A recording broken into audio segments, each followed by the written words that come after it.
It's 10 o'clock. I call this meeting to order. A roll call, please. Laura Wigand, present. Pete Bauman. Strand present.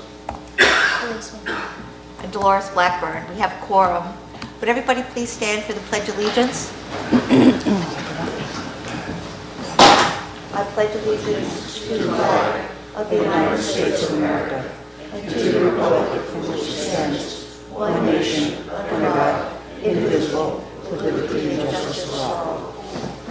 I don't like this seat.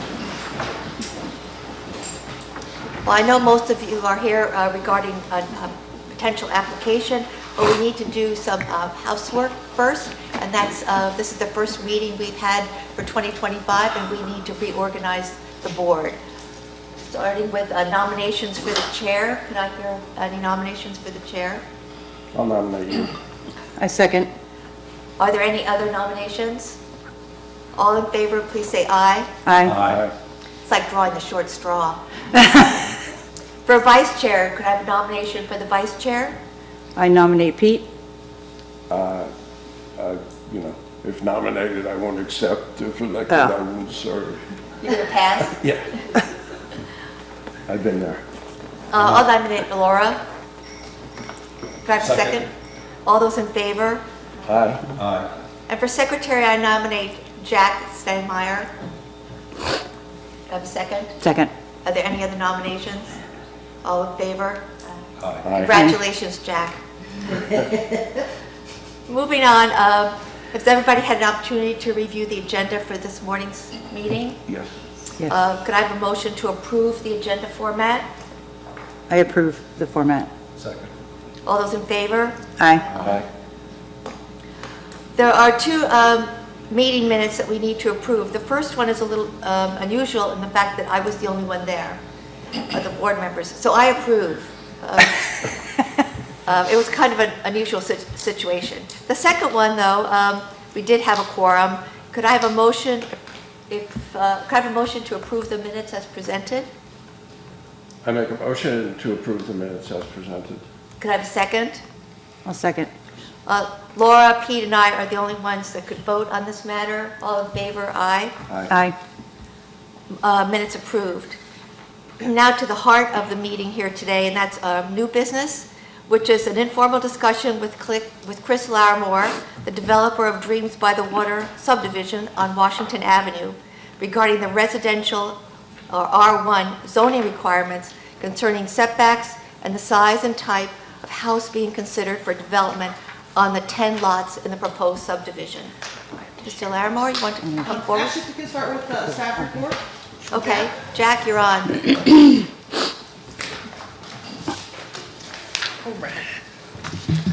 So, as Dolores said, we are here to have an informal discussion with Chris Larimore, the developer of Dreams by the Water subdivision.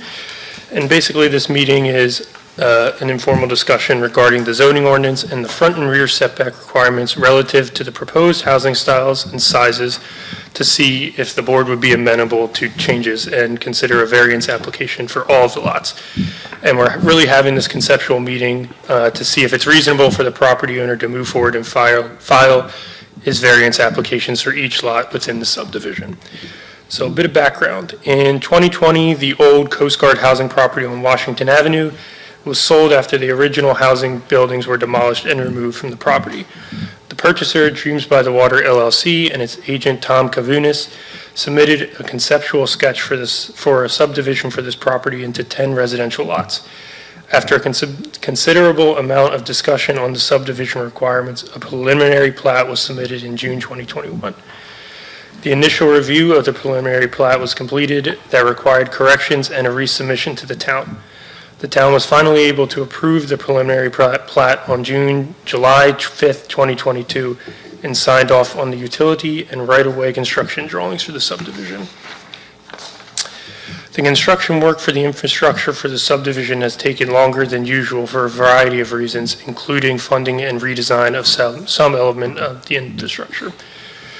So current status of the subdivision project. The primary infrastructure work is completed, and I am working with the current developer, Chris Larimore, who has purchased the interests of the original developer and associated partners to get this project to a final plat to record with the clerk's office so that the individual lots can start to be sold and developed with houses. The preliminary subdivision plat has been designed to comply with the zoning regulations for the residential zoning districts, which is 5,600 square feet. And that's really where the big problem comes in, because in the R1 district, all the lots are kind of long and rectangular, but these lots come out to be square, and so the front and rear setback requirements kind of hinder the development on those current lots. And because of that, 4 of the lots have a lot depth of 81 feet and are more of a square in shape, and there are 2 lots that are not exactly squares due to the road entrance design and have less than 80 feet in depth on one side of the lot, and 4 lots are more of a regular shape as a result due to the cul-de-sac. However, the setbacks in the ordinance have all been met on the subdivision without taking into account the irregular shape of 6 lots. There are other design requirements that need to be adhered to when housing development plan is submitted for each lot, but the lot size, setback requirements, and dwelling size are the primary factors that the developer wishes to discuss. And Chris is here to discuss this with you.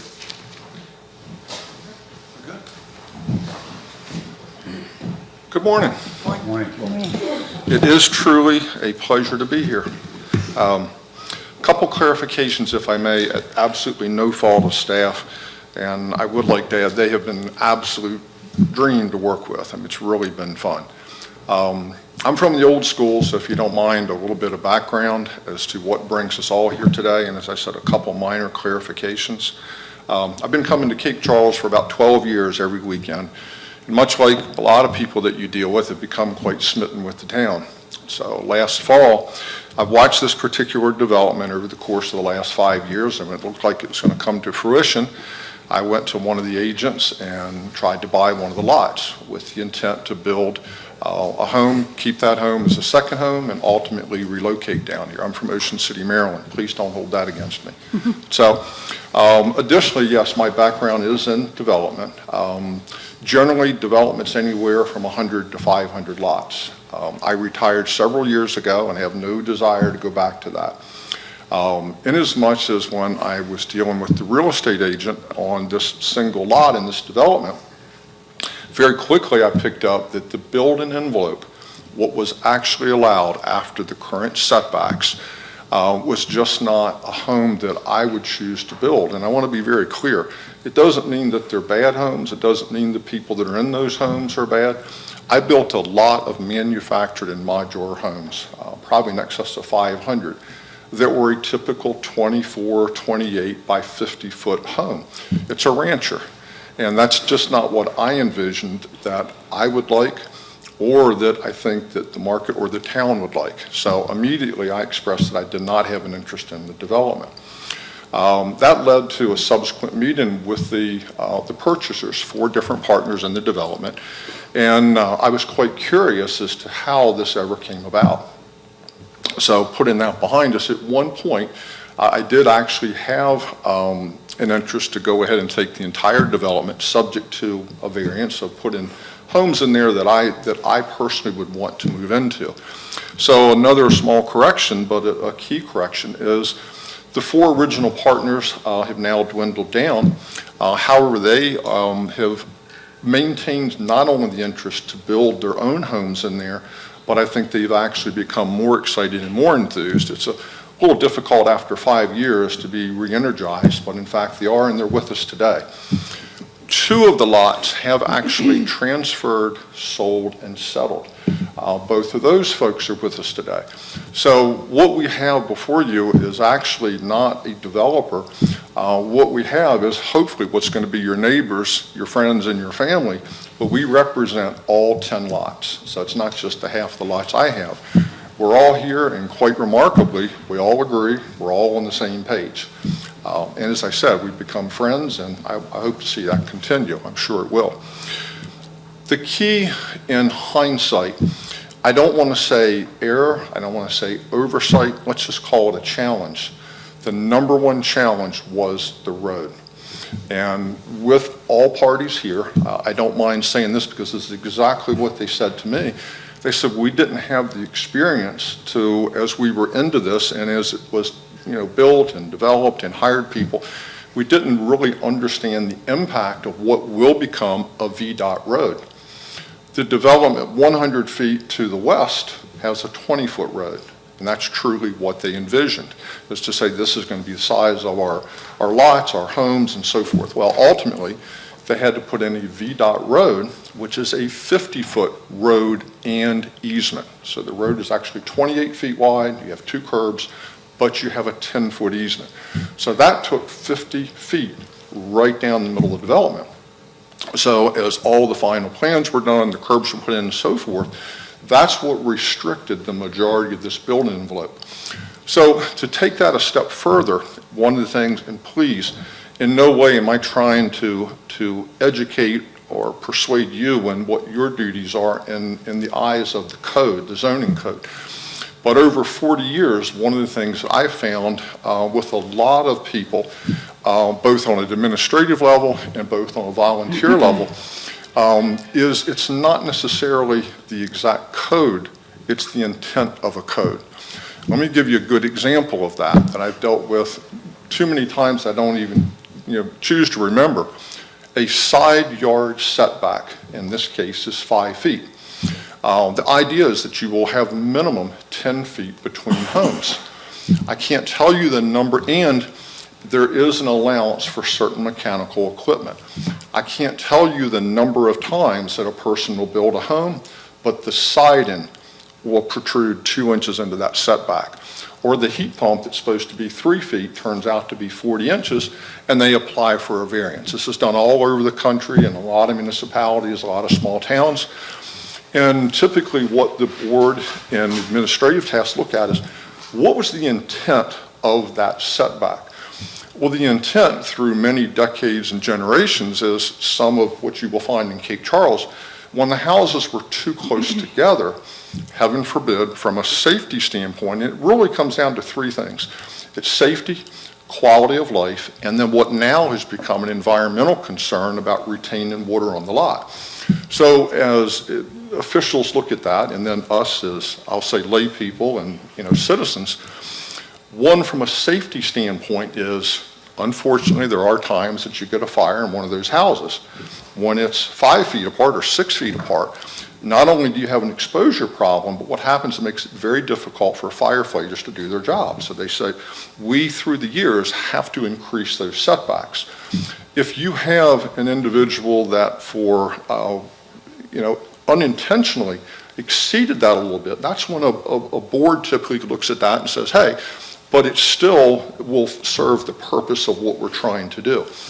You have rear yards where, and particularly on the water, and I've personally dealt with this, where you have a sick person or you have a boat fire, emergency personnel can't get between those 2 homes when they're too close and people build it, their improvements.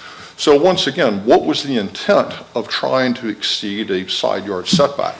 So that goes through basically all the setbacks, and typically in a lot of the building codes. The building code is very specific as to how stairs are to be made, and they're almost perfect. It's very difficult to do that. So if a stair does not meet the letter of the code, typically it goes before the building official. Building official looks and says, I believe that stair is safe, and oftentimes they will accept that. So our front yard setback by code is 30 feet. I believe, in my heart of hearts, I believe the intent of that was that they didn't want homes right on the street. They want people to have front yards. They want that appearance of open space. Now let's fast forward to some of the requirements today. Part of that open space is quality of life, because they want people to have more room. It's also to retain more water on that given parcel of land. So with what we're dealing with, we have a 10-foot easement that surrounds the entire street. So if we were to build with the restrictions we have, the homes are 40 feet from the street, 40 feet from the curb line. And in my heart of hearts, from day one, I don't think that was the intent of what the town had in mind when this was done. And again, no fault of anybody's. So by the relief that we're asking for, 10 feet front yards, 10 feet to the back. So our remaining would be a 20-foot front yard setback from the property line. The property line is 10 feet back from the street because there's an easement. So the end product, it puts these homes at 30 feet from the street, identical to what the current setback actually reads. So it is interpretation. But what I'm hoping is that we can all agree and join to say, what is the community going to look like when we're done? So an alternative is if we had to build, and one other sidebar clarification, and all I can do is plead that you trust me and understand what I'm to say. It did reference that something, and I'll paraphrase, if absent this variance, that the project or the development wasn't financially feasible. It's the furthest thing from the truth. I'm not here, and these people are not here for the financial gain of this. And I know people would say, well, then, it does come down to dollars. It doesn't. I've done that in my life.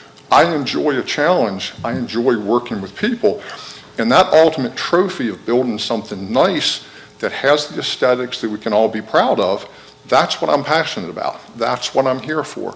So, when I started to look at the different designs, working with staff and a bit of redundancy that they've been so helpful, one of Katie's requests was, it's very difficult to address a variance if I don't know why you want the variance. You've got to show me, and the other property owners, you got to show me what your intention is. You can't just say, well, I want 5 feet, 10 feet, 20. Show me the house. So I took that to heart. It was a very, very good suggestion. And ultimately, we didn't design one home. I didn't go to a magazine, although I searched, by the way. And to give you an idea, go to some of the popular websites for home plans. They will range from about 34 to 35,000 plans available. It's like all the architects throw all their files in there and they get paid a percentage.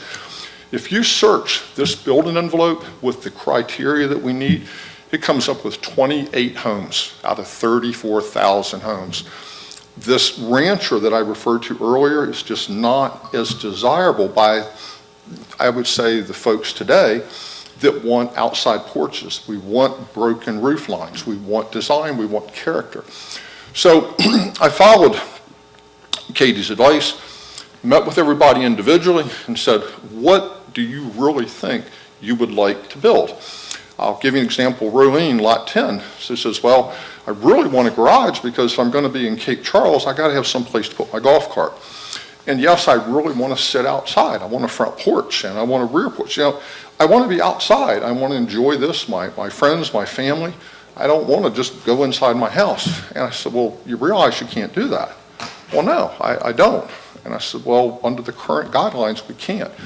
So I took her information along with the other 9, the 5 that I put together. We designed each home that we think is close to what we would put on the lot. And as the example I gave you, and be happy to give you what other information you may enjoy to see, we designed from foundation to ridge pole. So these are not cookie cutter designs. They were designed specifically for those of us in the community, the few that I would perceive that I can sell as a home that I would build for myself that have these design features.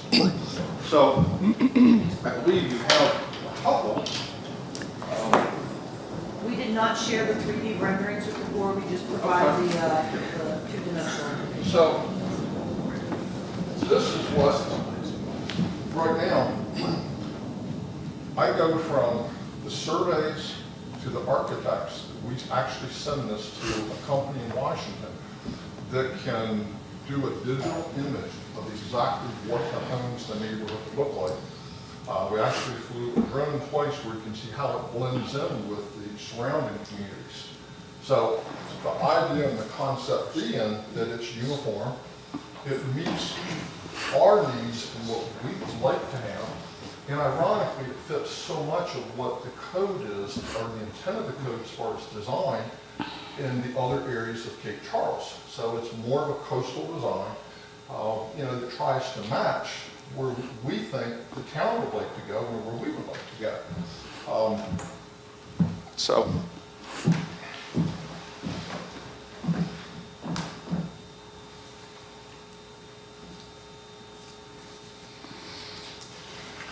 Yes. One of the things, as I indicated earlier, very important, is the front yard. This is 100% accurate in the scale. This is your 30-foot front yard. This is what we're requesting, and that we hope meets the intent of a 30-foot front yard setback. It's to the street. The neighborhood that I'm in right now, we have a 20-foot. And again, how things change and the rationale for setbacks. When we park in our driveway, our trailer hitches literally stick out to a sidewalk for people to run into. We don't have enough room in our front yards. So once again, it's out of reason over time, in addition to this open space, why they want the homes further back. But we think we've accomplished that, and we've accomplished it on every home. So, additionally, this was just to give you an idea. Katie and I joked with each other, your time is way too valuable as well as staff's. I could be here until this time tomorrow giving you exhibits of what we envision this community to be, because that's what we had to do to design each home to be able to give you an illustration. I mean, literally each window of every home. So this is an example just when I say, hey, take lot number 8 or lot number 6, and I need you to print that out for me and show me. To the point that possibly at the April meeting, if hopefully that you're going to work with us, that I can actually have a video of someone walking down that street and seeing every angle, every yard, every perspective of what we would like to build. So you can see we've taken it very serious.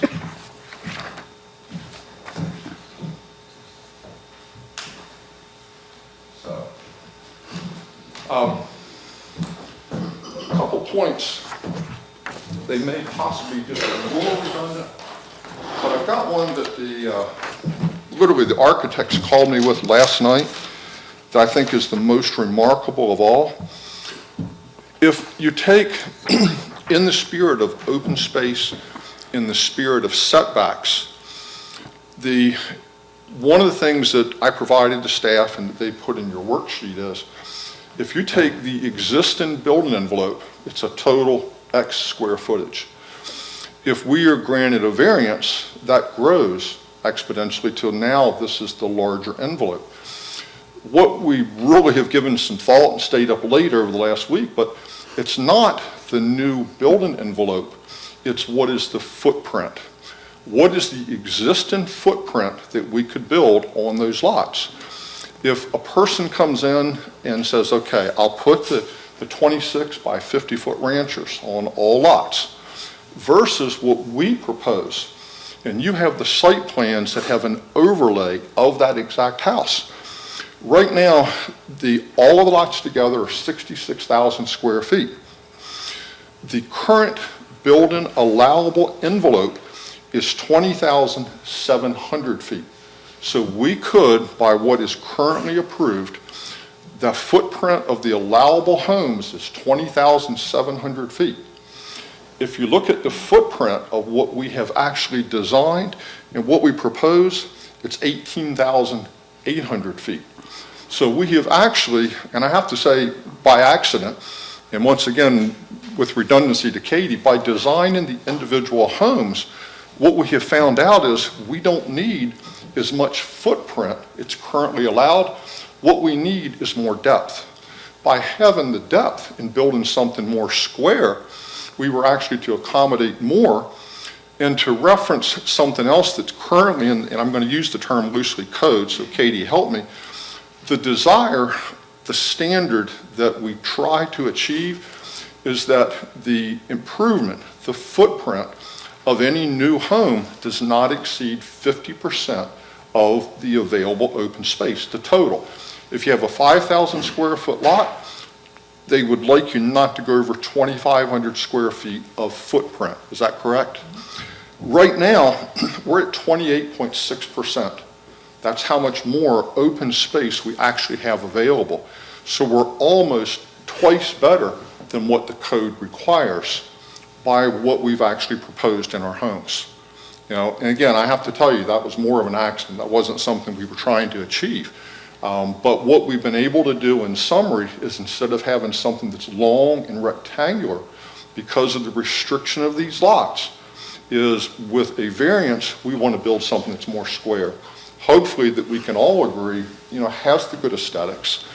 Something else when I say aesthetics, realizing that everybody may have a different opinion, one of the things that both myself and every individual lot owner and my friends that are with us today, all 10 of us, what our vision is, it really truly, and this is not corny, this is the truth, it's about family. You know, we envision Cape Charles for what we've already enjoyed. So we've all been coming here a long time. We don't want to go in our house and watch TV. We want to sit on that front porch. We want to sit on the back porch. We want to enjoy our neighbors. We want to have our golf carts. And we've tried to design a home that matches that lifestyle. So where I originally said, hey, these homes have got maybe a little more character than that simple rancher, that I would never want to offend anybody with. Our desires, we want to be inside and outside both. And we want something that I think is a design that the majority of the people would see as an asset to the town. And additionally, by the way, it's small and I think relative, but a benefit back to the town. In all of our heart of hearts, we believe that this can be a jewel to the town. This is our heart, just as it is yours. Financially, these ranchers that I was referring to earlier, house and lot, you're talking about $600,000 cap per house and lot. The homes that we proposed, house and lot, is about $900,000 on average. That's a $3 million difference in assessable tax base. Maybe in the given first year, that's not much. Over 10 years, it's a sizable amount of money that is being then contributed back to the town, you know, that we all call home. So what we've looked at is what really, quote, is the impact on the town? What's the impact on neighbors? Let me speak about the neighbors for a second, which ultimately will be notified, as you know. We only have 3 direct neighbors, okay? One entire side of this community is abutted by the outlot at Bay Creek with the lake. All the way toward the end, there's only 1 home, 1 lot on that cul-de-sac. The neighborhood to the left, which was held to a much more lax standard, including a 12-foot rear yard, a 5-foot side yard, they're the only 2 neighbors that would have any impact that obviously we want to reach to with the same presentation that we've given you. The 1 home, because they have shared 2 lots, the most we can impact is 3 other neighbors. So we look at the rest of the community and hopefully we're going to impact them in a good way. So we've looked at what we believe we can present to the town, what we can present to our neighbors, and then most importantly, as I started, what is our intent and how's our intent hopefully met the standard that you would look at in terms of the code. So ultimately, all that aside, and thank you very much for allowing me to ramble on and make that presentation, we would feel it's a home run if you would say simply, you know, we like what you're trying to do. We do want, you know, you to join us as neighbors and friends, and we will work with you. Obviously, there's some issues that I need to go, you know, and say, remand it to staff to say, yes, you need to tweak a couple other things here, which, you know, I'm absolutely open to do. So thank you very much. Do you have any questions? I have one question. Yes, ma'am. You're asking us to, for the front yard setback, which is currently 30 feet, to include the easement, the road easement, in calculating the 30 feet, making it 30 feet from the curb line to the front of the house. Is that correct? Yes, ma'am. Yes, ma'am. So right now, our property line, and this is, different jurisdictions will do this differently. Sometimes a property owner owns the easement. but has to give that easement to the utility. So we would have 40 feet of front yard. In this case, our property line starts 10 feet back from the road. So we don't own that easement. Now, nothing can be built in that easement, so it's always going to be there. So what we're using is front yard. It will always remain as that front yard. So what we're asking for is a 10-foot reduction in the 30-foot front yard setback to 20, but we all share the benefit of that 10-foot easement that can never change. Therefore, our homes are 30 feet from the street, which that parallels with what hopefully you will agree, that parallels with what was the intent of a 30-foot front yard setback. I would hope, and I think it means 30 feet from the street, that you're going to have 30 feet of open front yard, and we've complied with that. Are you looking for relief from the backyard? That's setback correct. Also? That's correct. So the backyard, because of the, I'm going to say, some of the lack of impact to anyone else, but in addition to try to square this envelope off, would make it more similar to, say, the neighboring property of a 15-foot. Now, in several of those cases you see before you, we haven't used all of that. It's allowing us to put some projection, typically, by the way, of a raised deck or a porch in that area. One of the things that, and I say, would be the right word, most people don't desire as much is walking out a set of steps and being grade level on the grass. They like a raised deck, or they want that porch.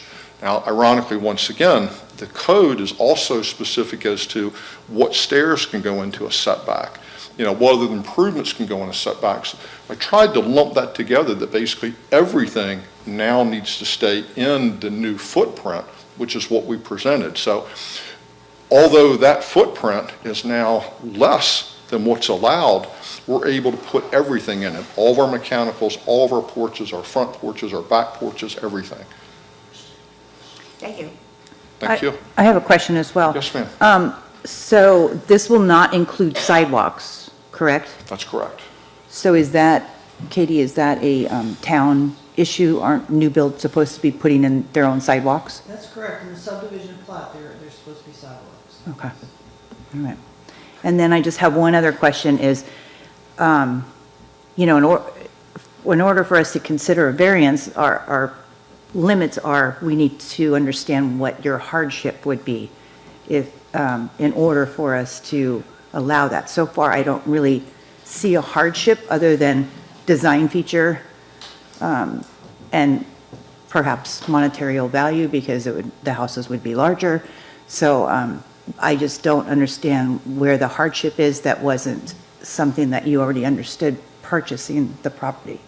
So, Okay, you are correct. There are very specific definitions of a hardship.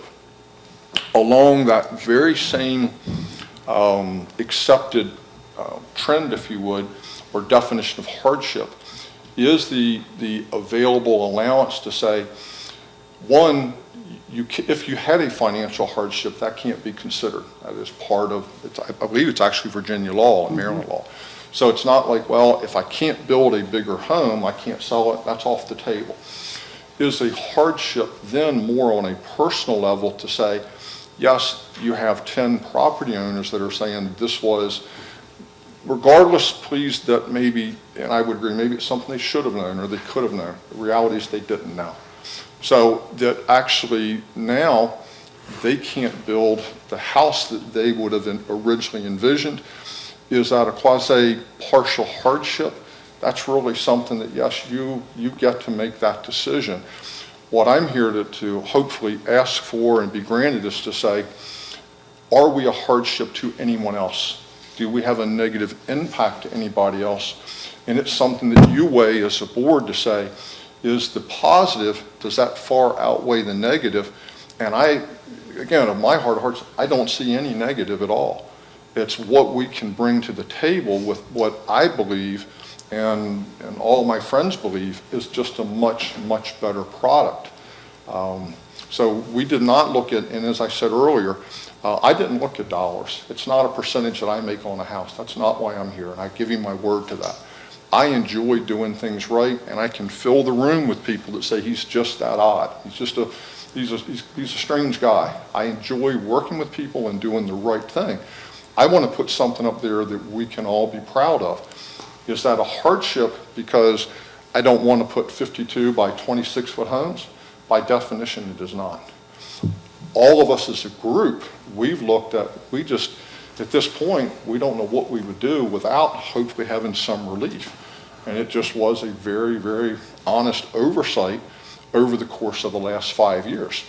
Is it a hardship to the town to not know the future of this parcel, or to have a reasonable tax return, or to allow me and us to turn this parcel into something that could be a jewel of the town? But ma'am, I don't disagree with you. I know exactly your question. Thank you. And thank you for asking. I have a question. Yes, sir. Do you or does anybody, Katie, know what the footprints of the Coast Guard homes were on that property, on those properties? I don't know. I don't, sir. I can do my best to find out for you. Yeah, it would be a good thing. Pretty sure it was 14 individual homes on that property. It was Coast Guard owned. I think they were duplexes. Yeah, you can look in So Google 14 homes. Earth 2008 and you can see the aerial What does that view. mean? I can show you. Thanks. They were rectangular in shape. Small homes, multiple Yes. small homes, or buildings. So part of our conversation today is, there are 6 criteria that this board will have to consider. You will actually have to answer as part of any application if it moves in that direction under a variance consideration. So let me just read through those as part of your application process. One is the property interest for which the variance is being requested was acquired in good faith and any hardship was not created by the applicant. The authorization of a variance will not be a substantial detriment to adjacent property, and the character of that district will not be changed by the granting of the variance. Such hardship is not shared by other properties in the same zoning district and same vicinity. The granting of the variance does not result in a use that is not permitted on such property or a change in the zoning classification of the property. And finally, the remedy sought is not available through a special exception process that is authorized in the ordinance. I do want to talk about that last one for a minute, because this is new for me as well, for having a developer come forward and indicate some of these challenges with a subdivision layout. These are things that typically would have been addressed in the preliminary plat development of a subdivision.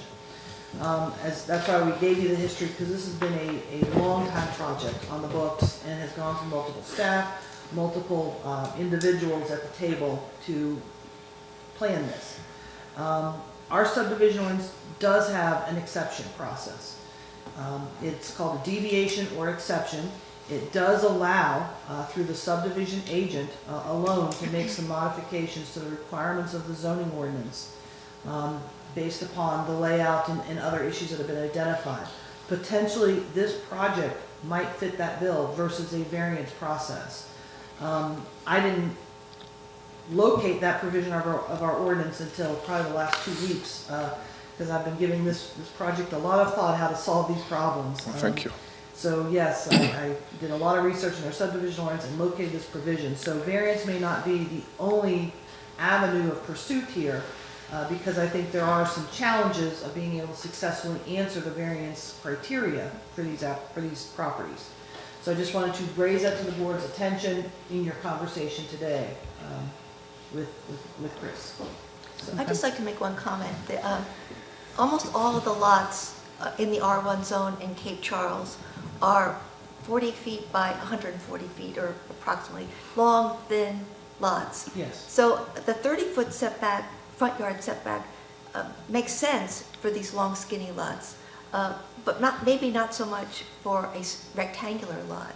So there are very few lots in Cape Charles, the historic district, that are rectangular. It's the lots, the development that Chris is talking about, Big Bay Vista next to that, and the affordable housing group and Myrtle Street Landing.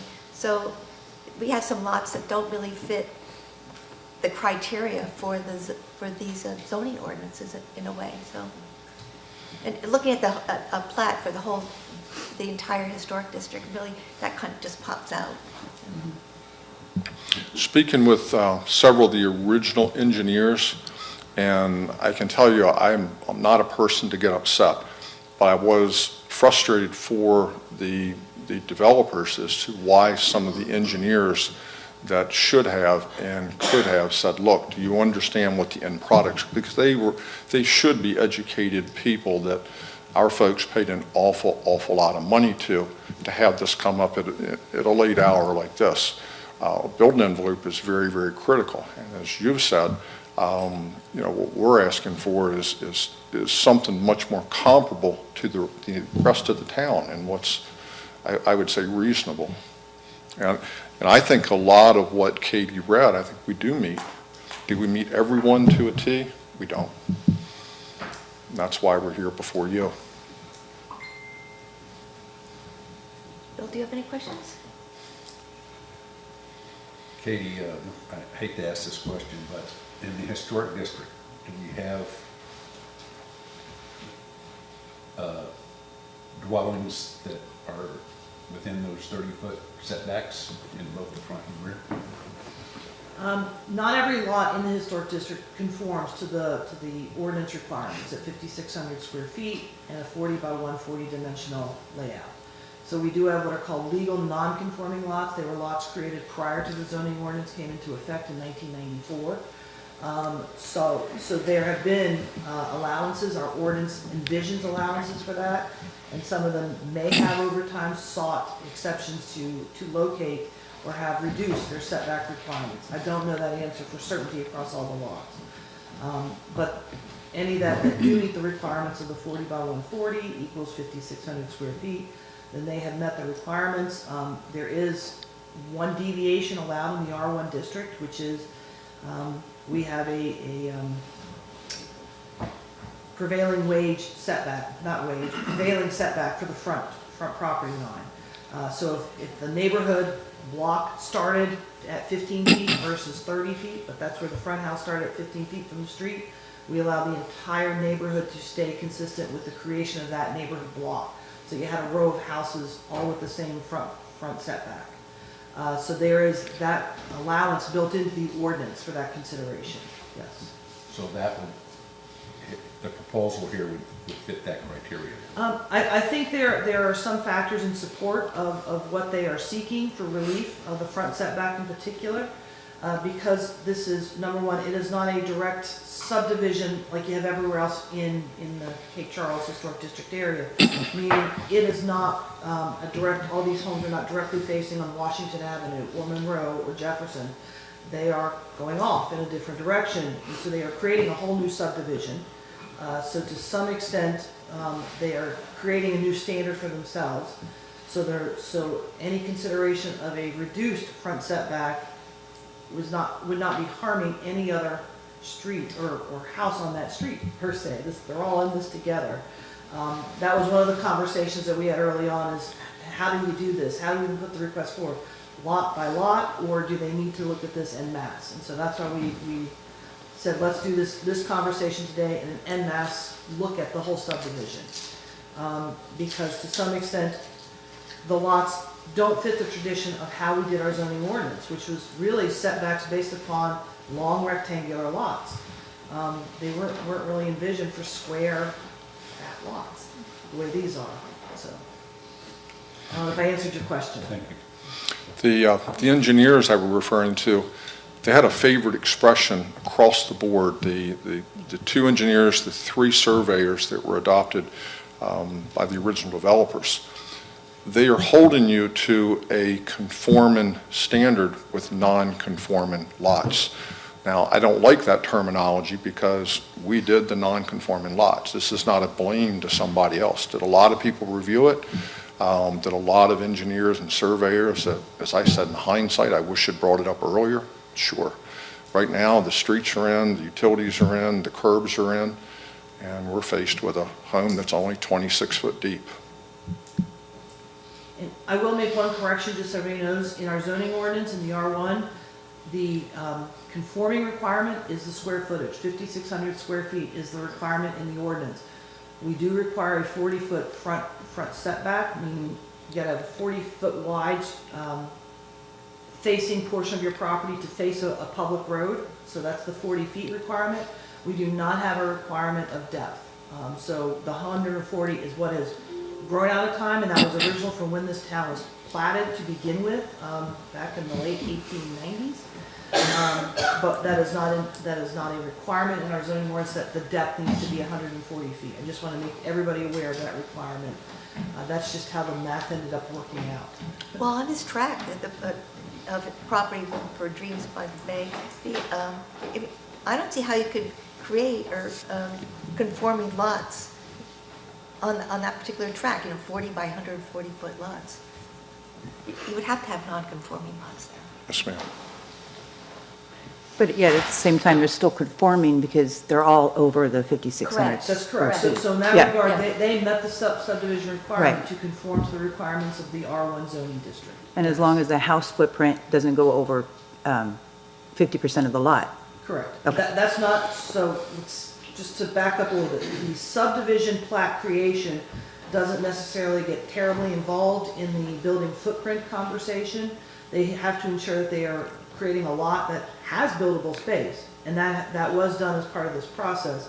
Beyond that, I can't say that the subdivision considerations, when that was going through its review, was saying, okay, that equals to this size house. They just said a house can get built on here that would comply with the town zoning ordinance requirements. Okay. And in our zoning ordinance requirements, we have minimum and maximum square footage for building a house.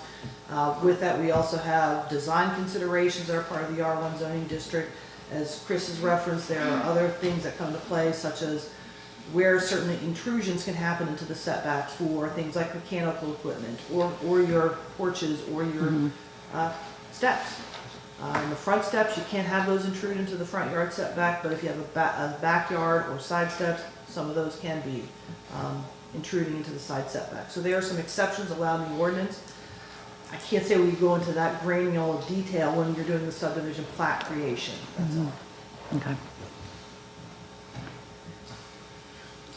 So I guess from the board as a whole, are you at least open to receiving applications? This does not commit you to saying that you would approve them, but part of this is, I just wanted to make sure he wasn't dead in the water from the outset. Sorry for that language. No, thank you very much. Would you at least be receptive if we encouraged him to move forward to apply for variances for all 10 lots? I'd be receptive to hearing his application. I would also be receptive. Me too. I would be receptive as well. Yes.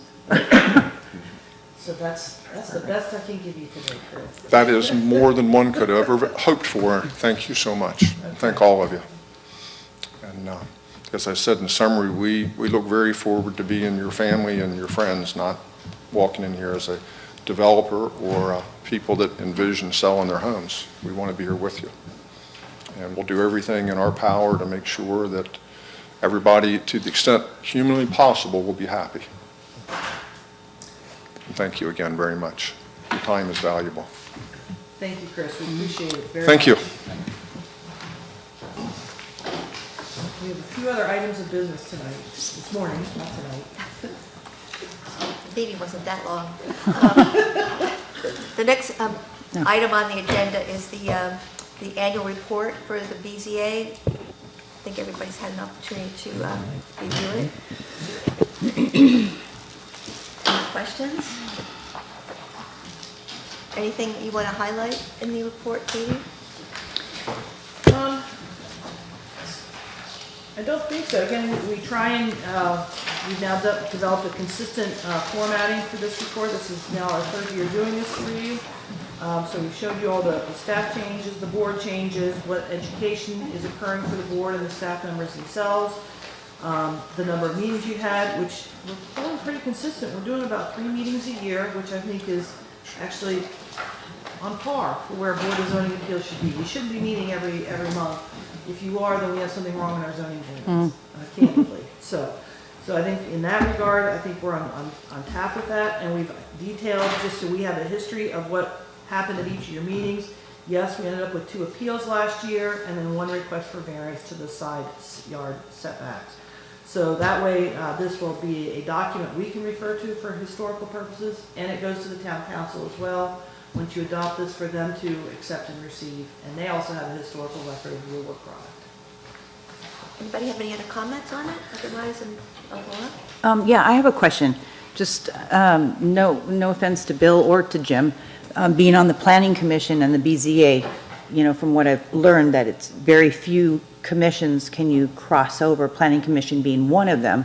I don't think the Planning Commission has to be appointed, but in smaller towns, they obviously can be dual. But anything that they vote on in the Planning Commission, they have to rescind from voting here, correct? Anything that is coming, like if an appeal comes from the Planning Commission's, whatever they voted on, comes to us. No appeal that actually comes from any No? planning commission. Okay, all right, that's what I was just wondering. Because again, they only make recommendations, and those are decisions that move on to the town council, and the town council are the only ones. They're the ones, to okay. approve or disapprove any of the conditional use permits, Right. zoning map amendments, or zoning text amendments. Okay, I just wanted to make sure I understood that. Thank you. Can I have a motion to approve the annual report? I motion to approve. Second. All those in favor? Aye. Announcements, the next meeting, we have another meeting next month, Tuesday, April 8th, right here at 10 o'clock. Yes, we are, right now have 2 applications that have been filed, that you'll have hearings on. We'll have to work with Chris. I don't know if we're gonna make the April calendar, but we'll have that conversation. Hang on just a second. Yes. And Katie, as we work together, I think you can be reassured, anything you need, I get to you right away, that we would like to be placed on the April agenda. Unfortunately, none of us are getting any younger. So, and I have a few that have been here 5 years, and they're just very anxious they want to join us in Cape Charles. So if we can be placed on that agenda, I'll make sure you have everything you need. Before you leave this morning. Okay, thank you. Are there any other matters that the board wants to bring up? If not, could I have a motion to adjourn? So moved. Second? Second. All in favor? Aye. The meeting is adjourned at 10:52.